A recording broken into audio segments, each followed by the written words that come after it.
Delhi Timarpur ward 11 में BJP प्रत्याशी अमरलता कप्तान सागवान ने बीडी स्टेट में अपने दूसरे चुनावी कार्यालय का किया उद्घाटन। इस मौके पर बीजेपी के कई बड़े नेता उद्घाटन समारोह में पहुंचे और सैकड़ों की संख्या में उपस्थित लोगों को संबोधित किया। जिला अध्यक्ष मोहन गोयल ने नारियल फोड़ा और उसके बाद प्रत्याशी अमरलता सागवान ने रिबन काटकर कार्यालय का उद्घाटन किया। देखिए ये रिपोर्ट। जैसे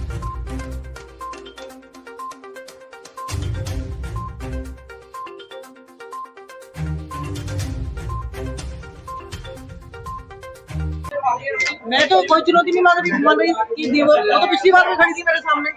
पिछली बार भी उनका जो हाथ हुआ था, इस बार भी लगता है वही होगा उनका, क्योंकि महिला आयोग में रहते हुए उन्होंने कोई महिलाओं का कोई भी उनकी समस्या को निवारण नहीं किया और हारने के बाद भी हमेशा घर में बैठ गई। अभी अपने क्षेत्र में नहीं आई, लोगों के सुख दुख में नहीं आई, फिर आके तुम आके कहते हो कि मैं लोगों के बीच में रहती हूँ।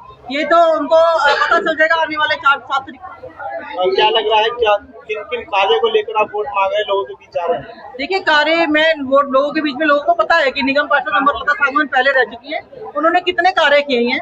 सबको पता है कि अमरलता सागवान और कप्तान सिंह जी हमेशा जनता के बीच में रहे, उनकी सेवा करते रहे, इसलिए लोगों को उम्मीद है, उनको पता है कि जीतने के बाद भी हमारे बीच में रहेगी। उनको लोगों का प्यार स्नेह हमें बहुत मिल रहा है और हम जीत के दोबारा निगम पार्षद बन के आएंगे। देखो, किसी के भ्रम का इलाज तो हम कर नहीं सकते कि उनको भ्रम है कि मैं यहाँ से जीत जाऊंगी, तो अभी 7 तारीख को आपको पता चल जाएगा, क्योंकि अमरलता सागवान पहले भी सशक्त महिला थी और अभी भी सशक्त महिला है। भाजपा तीनों सीटें जीतेगी। दिलीप पांडे जी को लोग खोज रहे हैं, जब से उनको विधायक चुना उनके दर्शन ही नहीं होते। लोग कहते राशन कार्ड बन नहीं रहे, पेंशन आ नहीं रही, सड़कें बन नहीं रही, नाली बन नहीं रही, झुग्गी वालों को मगर मिल नहीं रहा। लोग किस नाम पे वोट दें? झूठ के सौदागर है केजरीवाल जी। अस्पतालों का बुरा हाल है, स्कूलों का बुरा हाल है, सिर्फ विज्ञापनों में विकास दिखता है, सड़क पर विकास नहीं है, जमीन पर विकास नहीं है। ये लोग बड़े आक्रोशित है। लोग मौके के इंतजार में आने वाली 4 तारीख को सभी लोग मिलकर एकजुटता के साथ भाजपा के प्रत्याशी अमरलता सागवान को भारी मतों से जाएंगे और इस विधानसभा की तीनों सीटें भाजपा भारी मतों से जीतेगी। आम आदमी पार्टी ने दिल्ली महिला आयोग की सदस्य को यहाँ पे उतारा है। वो तो हवा का हवा ही एक साथ। क्या हाल है केजरीवाल का? आप देखिए, एक मंत्री जेल में सड़ रहा है। केजरीवाल क्या सर्टिफिकेट देते थे? वो कट्टर ईमानदार है। एक विधायक का साला टिकट के घोटाले में अंदर चला गया है। एक मंत्री जेल जाने के लिए तैयार बैठा है। एक मंत्री पहले फर्जी डिग्री में जेल जा चुका है। एक मंत्री महिलाओं के साथ शोषण में पहले अंदर जा चुका है। इसलिए इनका कथनी और करनी में बहुत फर्क है। ये बड़े दुराचारी है, ये व्यभिचारी है, ये भ्रष्टाचारी है। जनता इनको जान चुकी है, इनका चेहरा किसी छिपा नहीं है। देखो, पार्टी ने उनके ऊपर विश्वास जताया है।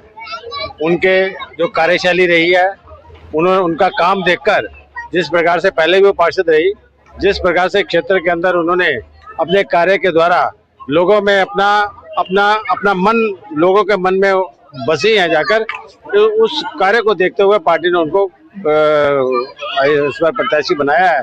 और निश्चित रूप से भारतीय जनता पार्टी उनके कार्य को देखकर और भारतीय जनता पार्टी के सभी कार्यकर्ता और इस क्षेत्र की जो जनता है, उनके कार्य को देखकर, उनके व्यवहार को देखकर, उनके कार्यशैली को देखकर निश्चित रूप से उनको विजय बनाएगी, ऐसा हमारा मानना है, ऐसा हमारा विश्वास है।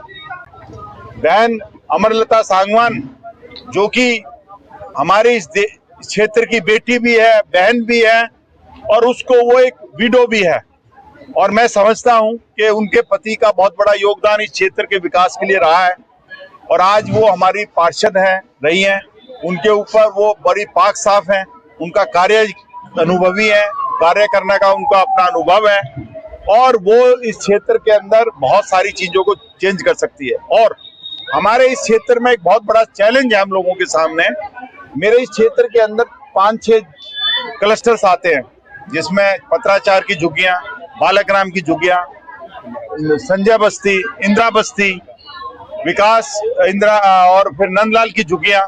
तो मोदी जी ने हमें एक ताकत दी है और मोदी जी ने कहा नहीं है, मोदी जी ने करके दिखाया है। मैं समझता हूं कि आज जब हम लोग सत्ता में आएंगे तो जहां झुग्गी वहां मकान, और जहां झुग्गी और मकान होंगे वहां पर उन बच्चों की शिक्षा का भी व्यवस्था होगी, वहां मंदिर भी होगा, वहां पार्क भी बनेगा, वहां डिस्पेंसरी भी होगी, वहां स्कूल भी बनेगा।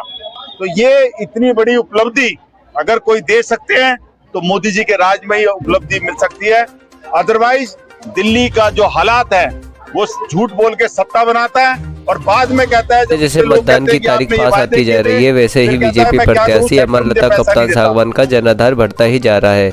बीजेपी के बड़े नेता कार्यकर्ताओं में जोश भर रहे हैं ताकि क्षेत्र की जनता तक मोदी सरकार की जनहितैषी नीतियों को पहुंचाया जा सके और इस निगम चुनाव में बीजेपी की जीत सुनिश्चित की जा सके। तिमारपुर विधानसभा के तीनों वार्डों में बीजेपी के नेता जीत का दावा कर रहे हैं। अब देखना होगा कि दिल्ली तिमारपुर की जनता किसको चुनकर निगम की सत्ता पर काबिज करती है। आप देखते रहे देशगाथा न्यूज। नमस्कार।